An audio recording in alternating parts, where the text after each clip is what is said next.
It would have been way easier for me doing this interview, for example, when I was at Disney or at Getty with a name attached, and then you just talk about it, right? Saying, right now I'm in this stage and my life is a mess. I find this much more tricky. Welcome to the Career Relaunch podcast, featuring personal stories of career change to inspire you to reinvent your own career.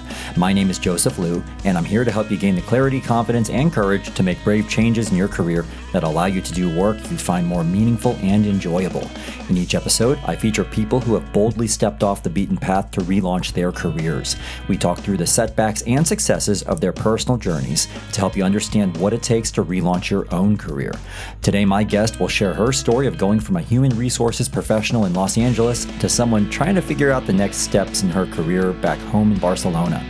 We'll discuss what it's like to return to your home country after working abroad and the discomfort associated with career transitions. Afterwards, during today's Mental Fuel, I'll discuss why having some downtime in your career can feel so unsettling. When was the last time you took some time off from work? I'm not just talking about a short vacation or annual holiday. When was the last time you really just stopped for a moment to look up from your work and to consider where all your daily projects, work pressures, meetings, commutes, and long hours in front of your laptop are taking you professionally? Which professional destination are you trying to reach? I don't know about you, but I often feel this pressure to keep plowing ahead in my career, to not take detours and to not slow down. Part of this is driven from a desire to achieve and excel. Part of it's driven by the need to make ends meet, but another part of it's driven by external, societal, and professional expectations around having an uninterrupted, steadily progressing series of increasingly impressive roles on your CV without any questionable gaps you have to explain later. But sometimes, these momentary pauses and transitions between jobs are the only real opportunity you have to slow down, recalibrate, and reconsider where you want to take your career next. Today I'm speaking with Gisela Prunes Garcia, a human resources professional whose corporate career started in Barcelona at the Sara Lee Corporation, where she worked for a few years until she decided to move to California in 2012. In the following years, she explored different industries while building up her new life and career in the US, adapting to a new culture in a second language with no network in place at the start. She eventually took on roles at the Walt Disney Company in HR production and Getty Images managing creative and editorial client groups. Throughout her career working with highly creative people, Gisela has specialized in finding opportunities that drive solutions to improve employee experience and business results with her unique perspectives and ability to analyze problems to find holistic, creative solutions. I'm really pleased she's decided to come onto the show to share her story today. Now, Gisela and I first crossed paths on Instagram, where I spotted a video she posted shortly after she walked away from her job at Getty to begin the career transition she's now in. After we exchanged a few messages about the uncomfortable nature of walking away from an established job to pursue some of your own interests, I thought her honest transition story would be useful to hear because it reflects the somewhat unsettling feeling we all get when we're stepping away from the known into the unknown, and the career relaunch stories that are almost never as simple as they may seem on the surface. You can get all the show notes from today's conversation at careerrelaunch.net/101. Gisela spoke with me from Barcelona, Spain. Okay, hello, Gisela. Thank you so much for joining me here on the Career Relaunch podcast. It is great to have you on the show. Thank you for having me. I'm very excited. So we got a lot to talk about between your time in Spain and moving to the US, then eventually moving back to Spain. I was hoping we could start by just getting a glimpse into what you're focused on right now in your career and your life. Could you just give us a quick snapshot? Right now, I think that I'm in one of the most convoluted times of my journey, one of those that's very gray and you are kind of lost in the mist and kind of stuck. That's exactly very where common I am right. for people to be in that. That's why we're talking. What's been confusing about this particular time? I'm going through a lot of change in a lot of areas of life, and when more than one changes, it elevates the stress. And so being able to manage that at this moment, it's becoming a challenge and terrifying as well. And just to set the scene here, could you just tell us where are you right now and what are you up to right now, both personally and professionally? I'm in Spain. That's where I'm from. I'm currently in Barcelona. I recently came here, but I was in the US for the past almost 13 years, but I'm originally from Spain. So I just returned. I don't know for how long, but I decided to come back here and spend more time with family recently, the last 2-3 months.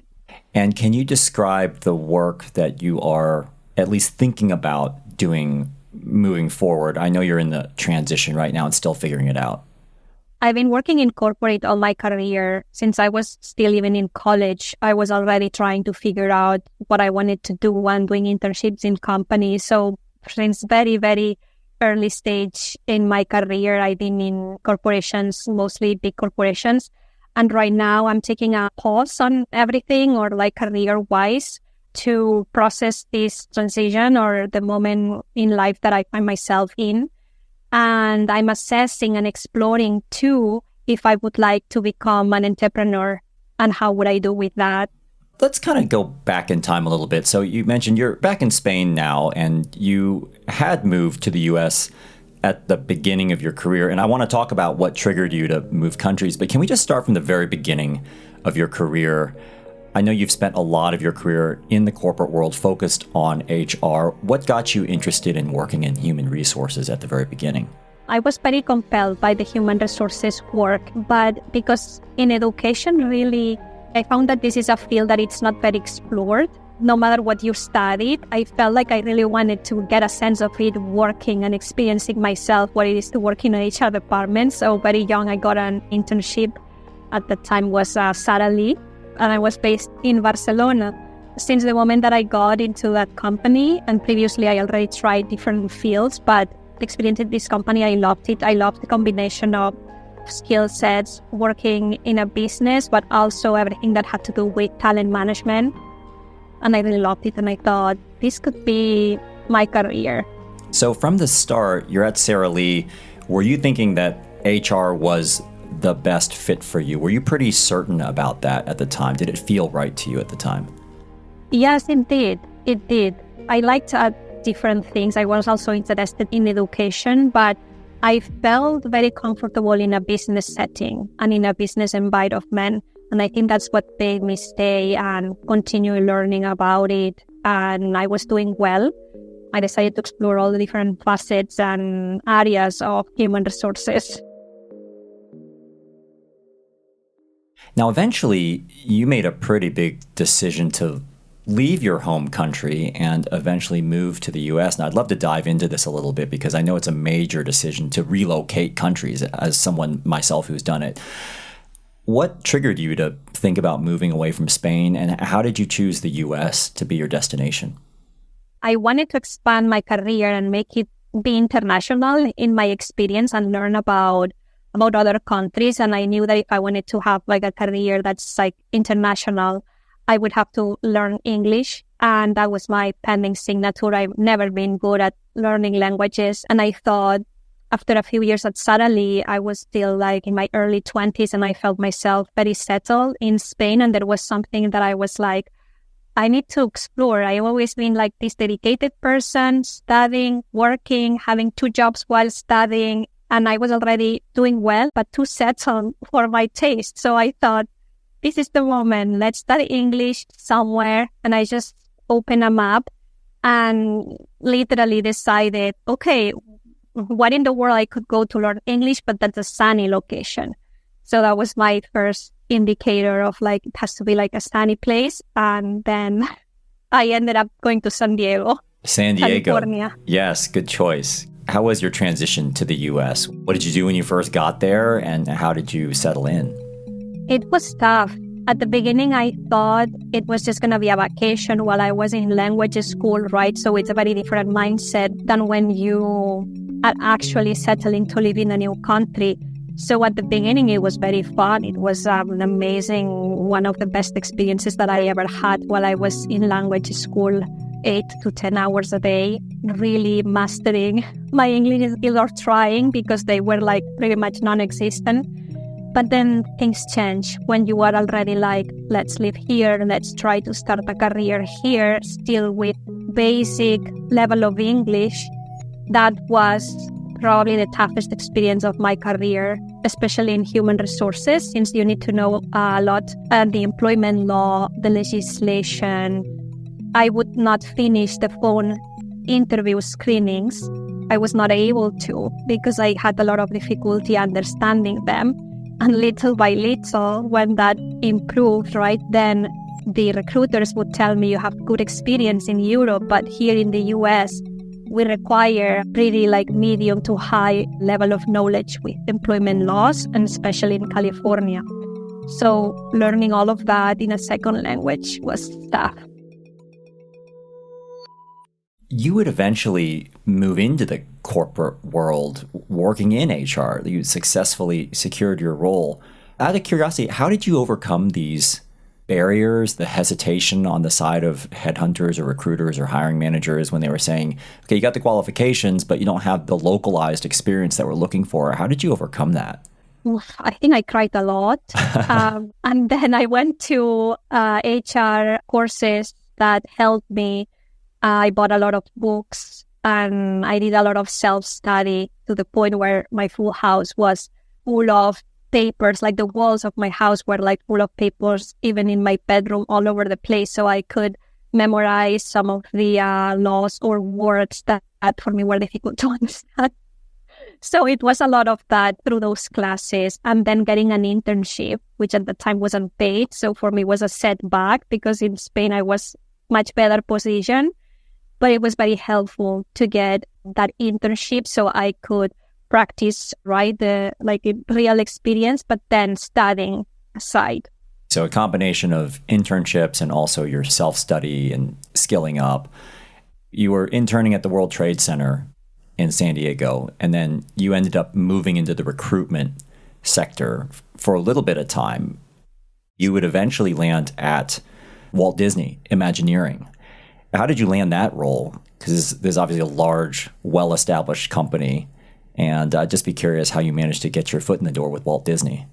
Disney was always my first target. Since I was in the US and I started believing that could actually be possible for me to get a job there, I submitted close to 30 applications at Disney on the first years. Those applications never got a call back. But eventually, after I started building my experience and temping, which was a huge entrance for me in the US market. So I could switch from companies very quickly, learn fast, make an impact fast, and every gig was better than the old one, and updating my LinkedIn. And so after all of that, I received a call from a headhunter that found me on LinkedIn for a potential 2-month opportunity. Thanks God that I returned that call because they didn't say it was Disney. So it was an email that didn't look very appealing, but I always had that sense of curiosity that I thought, let me call to find out what this is. And when they said it was Disney, I couldn't believe it. And this was a temporary role initially. Yes. Okay. What would you go on to do at Walt Disney Imagineering? I know you were there for just over a year, and then you'd eventually move on to the animation studios. Could you take us through your trajectory there at Walt Disney?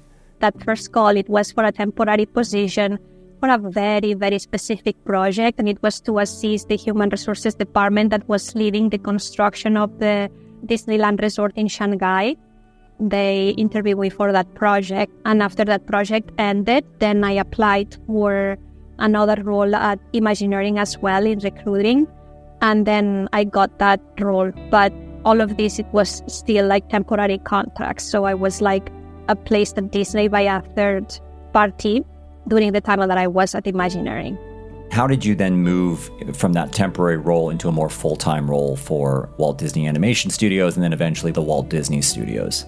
During that time at Disney, I was I'm loving this and I'm loving this place, and I was just sinking in all the magic, and I couldn't even believe that I was still there after 1 year or 2 years when it was only going to be 2 months. So I encouraged myself to, okay, maybe this is possible. Maybe now I can get a full-time job and be hired at Disney. And so at that time, I remember there were limited possibilities because there were not many positions open, but one of them that I saw an opening at the Walt Disney Animation Studios, and I just regularly applied through their portals, and I got an interview with Disney Animation Studios. And I remember that I don't think that I ever in my life prepared for anything better and more than I prepared for that interview with animation. What do you remember about that interview? It was many interviews. It was so many interviews, like one-on-one interviews, but there were also panel interviews with multiple people in the room. And so those like more towards final stages made me like super nervous. I was like out of my mind with nervousness and anxiety. You would eventually become a recruitment and outreach coordinator there at Walt Disney Animation Studios. Then you became an HR specialist at the Walt Disney Studios. I know this was a while back, but what did you like about your life in the corporate world there in the US at the time? I was thriving in it. I loved all the challenges. There's always challenges that come working in corporate and a lot of complexities, but I found myself like thriving on it, and I was always so hungry for learning. I always found something that would be fascinating for me and for my own development and for my own learning. And I was very comfortable with the environment, and especially working in a creative setting. That was very inspiring for me, since I do have a personality that is always also involved in like creative endeavors for myself. And so I felt like I connected well also with that environment at that time. Were you thinking that you were going to just stay at Walt Disney indefinitely? Did it cross your mind to explore other companies, other opportunities? Where were you at in terms of your professional interests at the time, staying versus exploring something else? Especially the first years that I was at Disney, I was like, would I want to ever go somewhere else? And I could see how easily it is to get comfortable. And it was a very difficult and a struggle to not attach your personal value or identity in such a big brand, in such a big name. And so every time that I changed a position at Disney, it was a struggle. For example, leaving animation, it was like, am I crazy? I love this place. Why would I leave?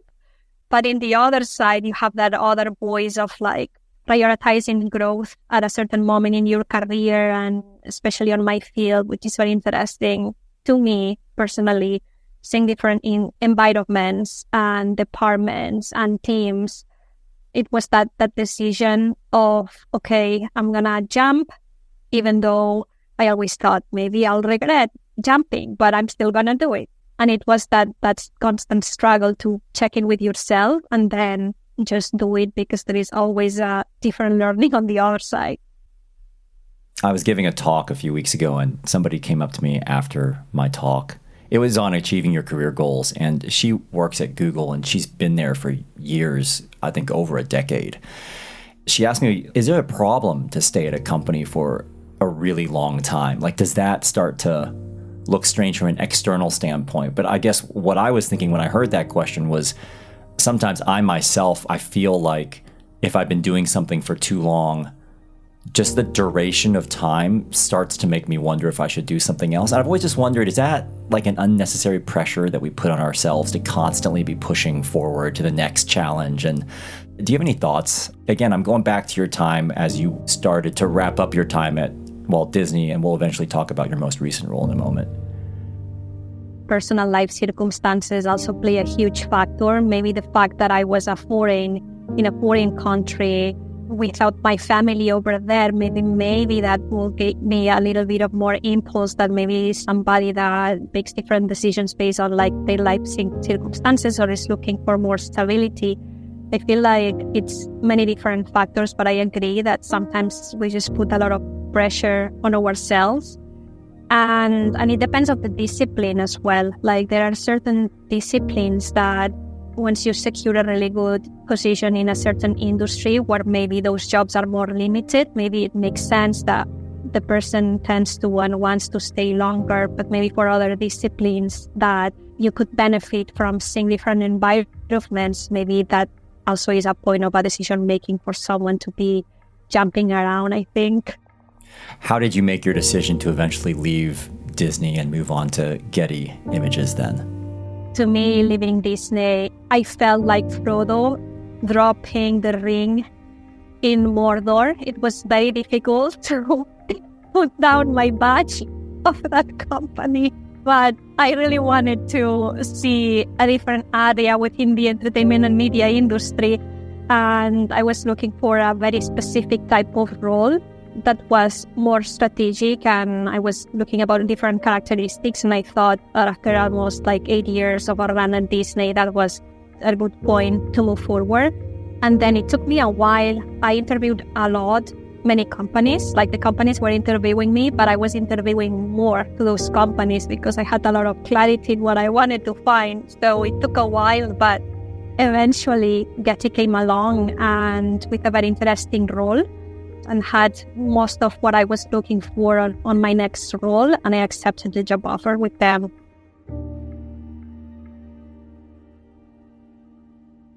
Things are going pretty well for you in the United States. So you moved to San Diego, you land a couple internships, you're working at one of the most well-known companies in the world, Walt Disney. You eventually move on to Getty Images, you land the role that it sounds like was the perfect fit for you regarding your next move. When did you start thinking about moving back to Spain?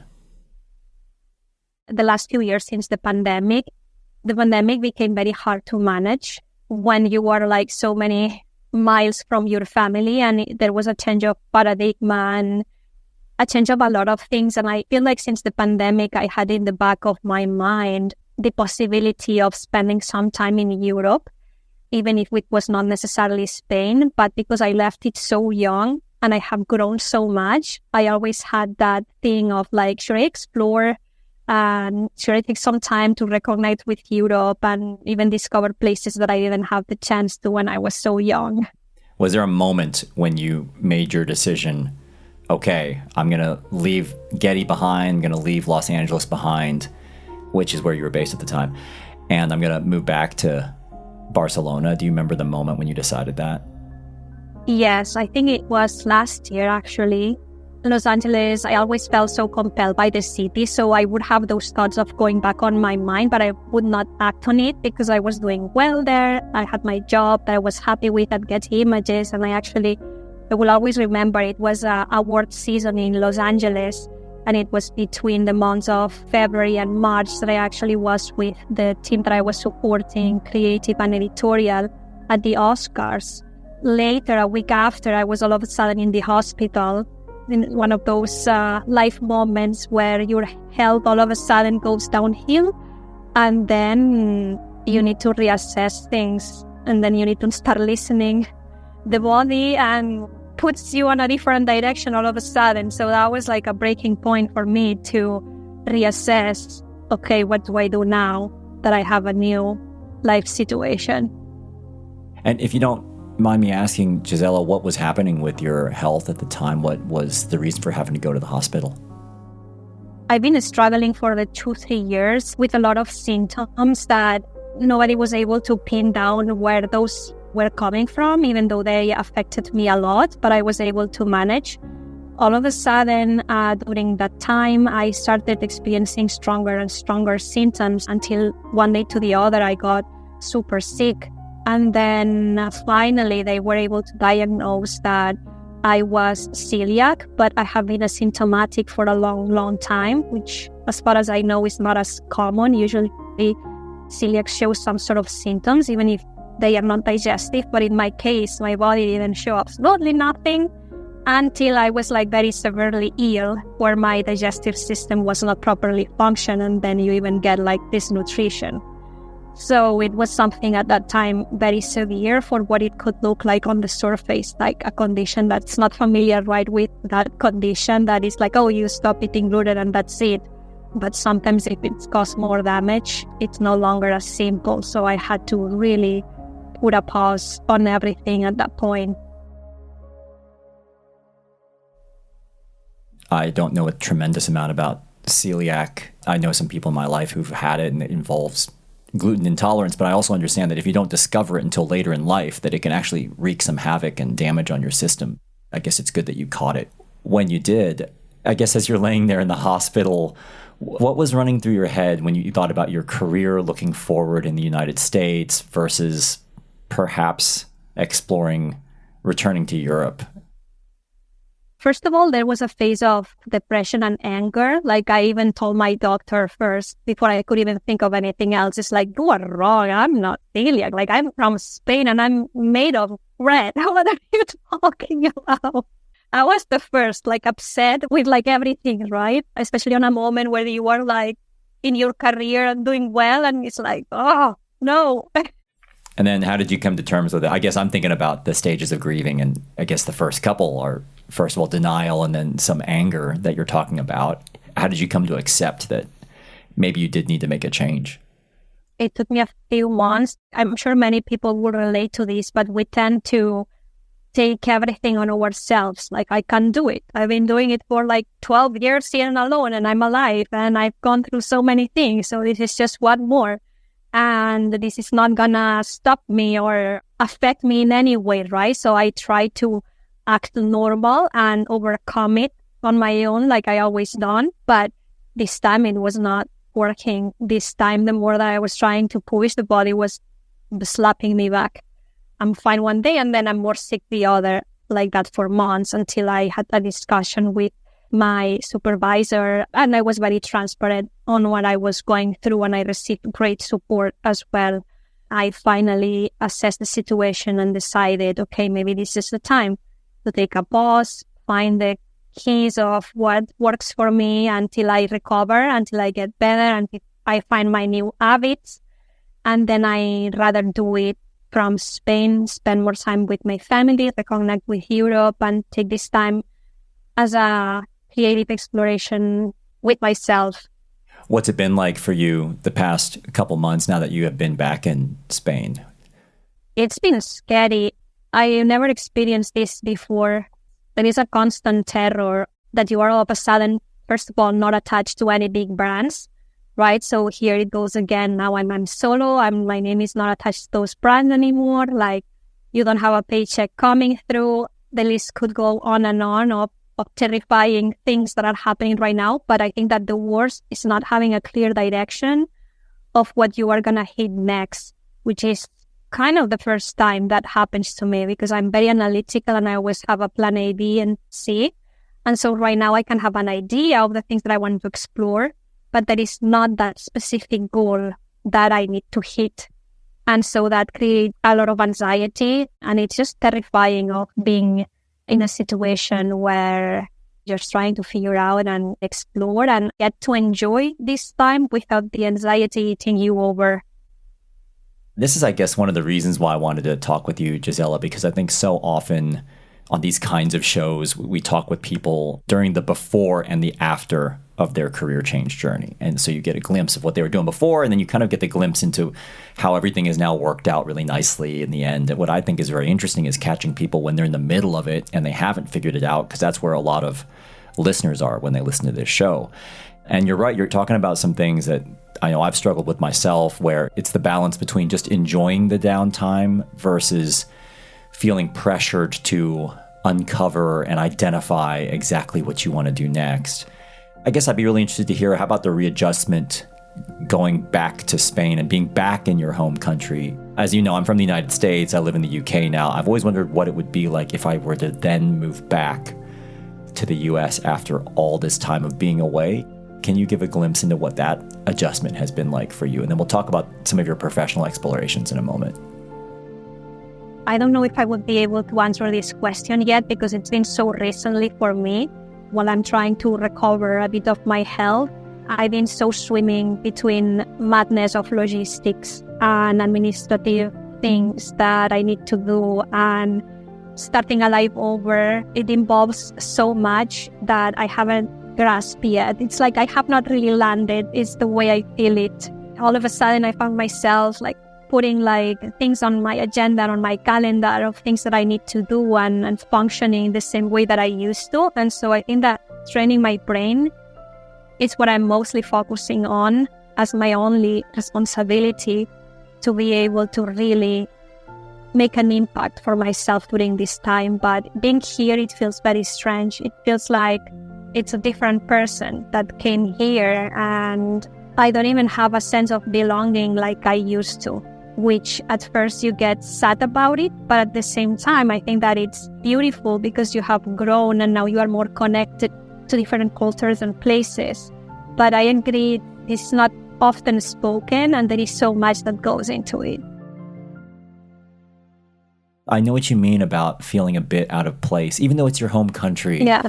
But when you've been away, you change a little bit and you see another way of living and another way of being. And then going back, it can just feel a little bit surreal. I always have these weird out-of-body experiences when I go back to the United States where I feel like I'm this different person back in this environment that used to be very familiar to me, and now it feels very foreign. Yeah, it feels like that.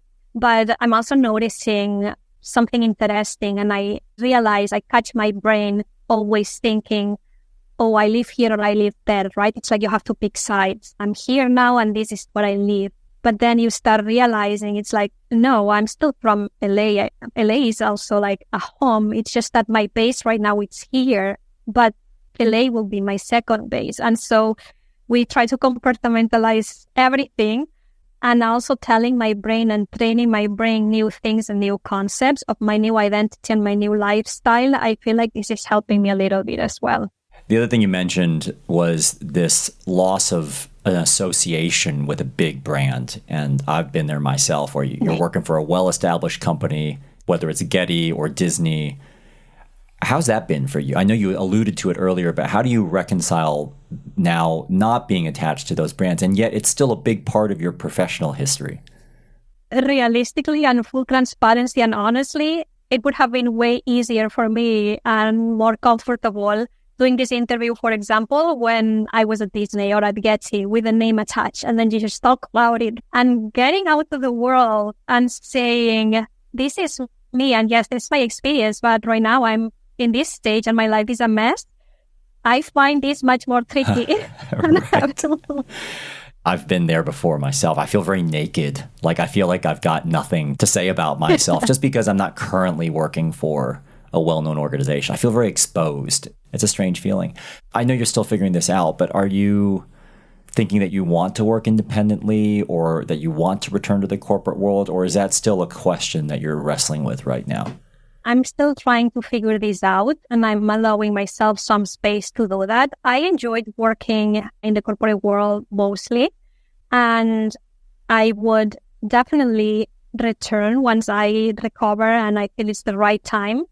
But I want to take the chance and advantage of this situation where I have schedule restrictions because I'm prioritizing right now myself, and explore what would be like being an entrepreneur, and if I could work solo and bringing my expertise to the world in a different way, and see if this is something that I would like to do.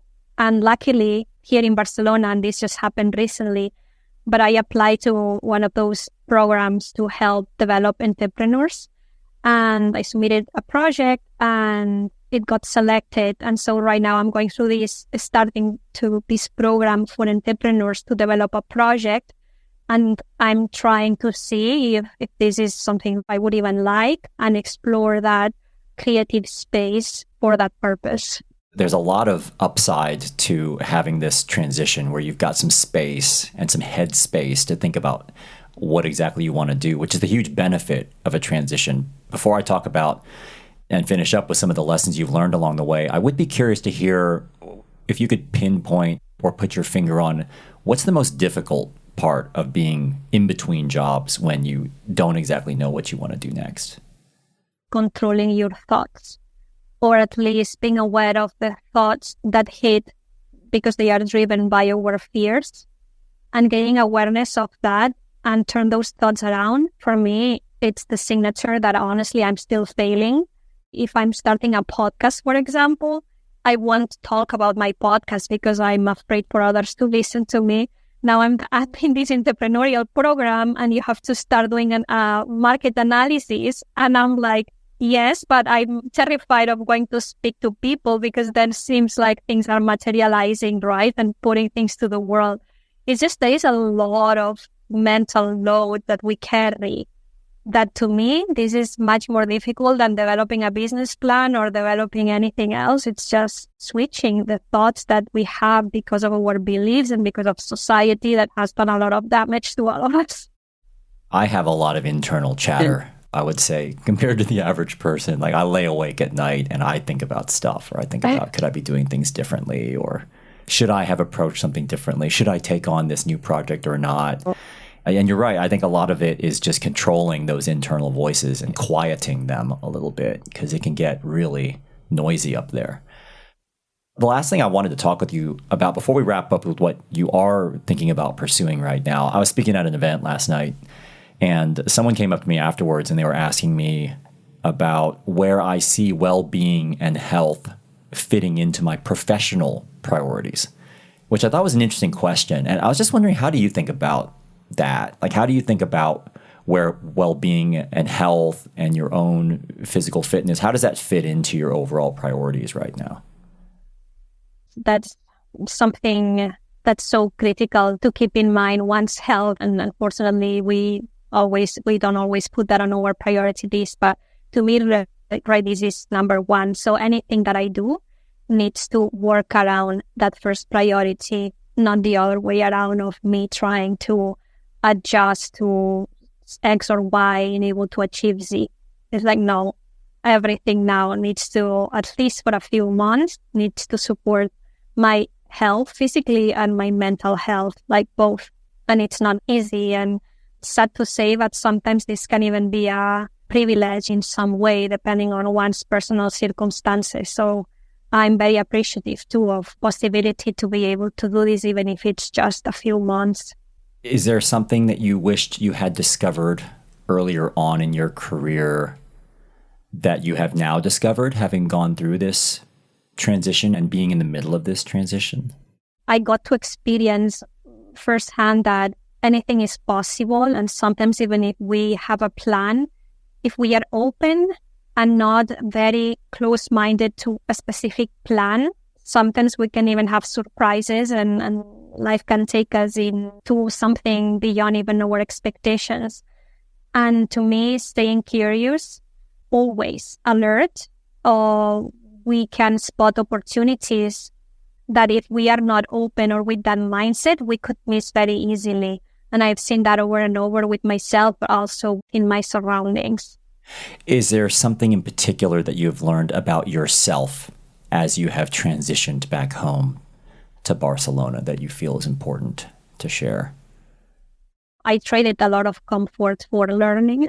So I have a full bag of learnings that I still feel like some of them, honestly, I have not even finished processing yet, because I've been on the go and also in a survival mode for like a very long time to craft my career and my journey, and feel like right now it's a good moment to integrate of those learnings. But I think that one of them is that in my case, I experienced and I've seen, right, that we are like stronger than we believe we are. And that really goes a long way. And determination and persistency, all of these are cliches, but it's like these are formulas that they do work in most cases.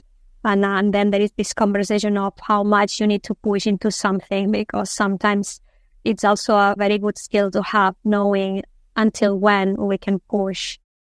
Any advice you would give to your younger self now that you're back in Barcelona, figuring out the next stage of your career? Putting more emphasis on my mental health in terms of managing anxiety, learning about what anxiety is and how it plays a role within each of us, as well as fear. Identify as early as I could my fears. I wish I would have done that sooner. And in general, is something that we always forget as well, is understand our emotions and really work on all that part that at the end of the day encompasses mental health. I want to wrap up with what you're doing right now, Gisela. Could you just tell me a little bit more about Creative Career Thinking, which is the personal brand that you're thinking about expanding and perhaps writing about a little bit more? I know it's still in its early days. Creative Career Thinking is a brand that I started many years ago just to kind of try to separate the identity that we talk about, right, of our voice and work in corporate, and then the engagements or our voice, like, or any activities that you do outside the corporate world. So I always enjoy giving talks and speaking in classes or conferences about career development. So I've been doing sporadic activities on the last few years, and it's still currently ongoing, something that I have a lot of fun with. And currently I'm finishing a book that's been a passion project for me about networking that speaks to the creative audience. So this has been something that I've been doing aside my jobs. And now that I have this time, I'm thinking if I should continue growing this brand, although I'm starting to think about a separate business plan. So like I said, my life is very messy. I don't know what string to pull, but it's like a pot of different ingredients. We'll find out. Maybe in a few months we'll talk again and I'll tell you which string did I pull. I think these things are all a bit of a work in progress, and until you test the waters with it, you never really know if it's something that is going to be fruitful, if it's something you're going to enjoy, whether it's something that's going to really energize you. So I guess, all you can do is just try a whole bunch of different things and see what sticks sometimes. And I'm also missing the corporate world already, but I'm trying to, again, tell my brain, are you missing it because it's your habit? Like, just really take the time and quiet that voice that always goes to our comfort. Well, thank you so much, Gisela, for telling us more about your former life as an HR professional in the corporate world, your international moves, and also your return to Barcelona. I wish you the very best of luck with creative career thinking and figuring out the next steps in your career, and also, of course, getting better and taking care of your health along the way. So thank you so much for sharing your thoughts today, and hope to cross paths with you again soon. Thank you again. I hope so. It's been a pleasure.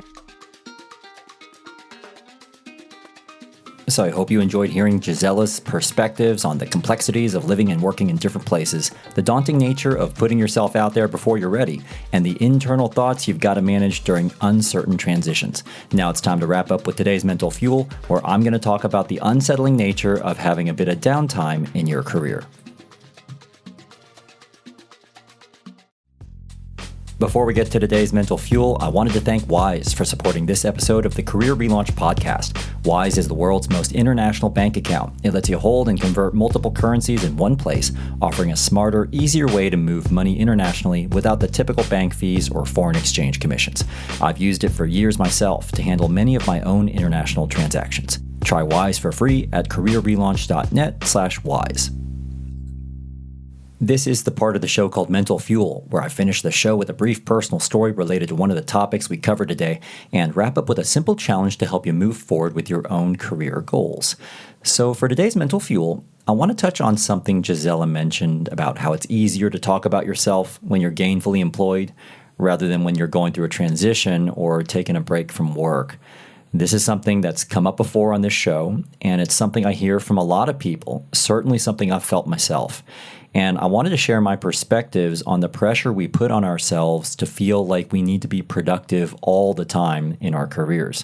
Now, whether you're climbing the corporate ladder or self-employed and trying to build a strong business, the default mode in our careers these days seems to be about pushing yourself to get promoted, to exceed all your KPIs, to expand your team, to look after a bigger budget, to work for a bigger brand, or to rapidly scale your business. It's all about more achievement, more growth, and more impact. I've experienced this myself throughout my career. Many years ago, when I was in business school, I was fortunate enough to have a full-time job lined up afterwards, and one of the first decisions I had to make after I graduated was my start date. Fresh after finishing my MBA, my initial instinct was to start right away, as soon as possible, to hit the ground running and to not waste any time. But one of my mentors at the time, who actually worked at that same company, encouraged me to push out my start date as late as possible and to just take a bit of a break to travel and do whatever I felt like doing before hitting the daily work grind. I'll never forget him saying that this might be one of the last real breaks I would ever have before diving into the corporate world, which I found kind of hard to believe at the time, but turned out to be true. I did end up taking a couple months off to travel and reconnect with some friends and family, which were some of the most carefree moments of my adult life, to be honest. Then, the moment I eventually started in that corporate role, everything seemed to center around getting promoted, then to get promoted again, and to manage bigger projects and bigger budgets and bigger teams. And right now, as a business owner, even though things feel like they're going really well for me professionally, I still feel this weird internal and sometimes external pressure to keep pushing my business to the next level, to scale exponentially, to outsource tasks, and to grow my team so I can further grow my business, to attain a massive following, to monetize everything, to raise my fees, to secure more work, to write a book, to have a greater impact, to change the world. And I'm not sure why. I'm not sure why the default state in my career is to push myself, to not allow myself to have an idle moment. For example, right now, I'm a bit less busy than I am during the last quarter of the year when I host most of my workshops and talks. I actually don't mind that my work and income is highly concentrated during a specific time of the year because it allows me to have more breathing room throughout the rest of the year, which is one of the main motivations for me even being self-employed, so I can have more control of my schedule. But just the other day, I bumped into someone on the street, a fellow parent, after I dropped my daughter off at school in the morning. And I was dressed pretty casually that day. He asked me how work was going, and I said things were a bit slower on my business during this part of the year, because they are, but I meant it in a good way, because it meant I can take a bit of a break and recharge a bit before my intense fall speaking schedule hits again. But this guy immediately looked at me and asked me if everything was okay with my business in a way that suggested that maybe I was struggling to find enough work. And this just reminded me that professional downtime and slower work schedules actually have a negative connotation in everyday conversation. I was just telling my wife the other day that my work schedule right now isn't so busy, so I have a bit more time to chill out, to exercise, to focus on my photography hobby. But I kind of feel guilty about it. Like I should be doing all the work that I've been meaning to do, but just haven't had the time to do, instead of just fully embracing this very rare bit of downtime in my life and my career, what feels like the first real break I've had in years. I feel like, especially during career transitions, we all put a lot of pressure on ourselves to figure things out quickly. Now, part of this is driven by external forces. Maybe you don't have the financial luxury of taking a break in your career, which is the case for many.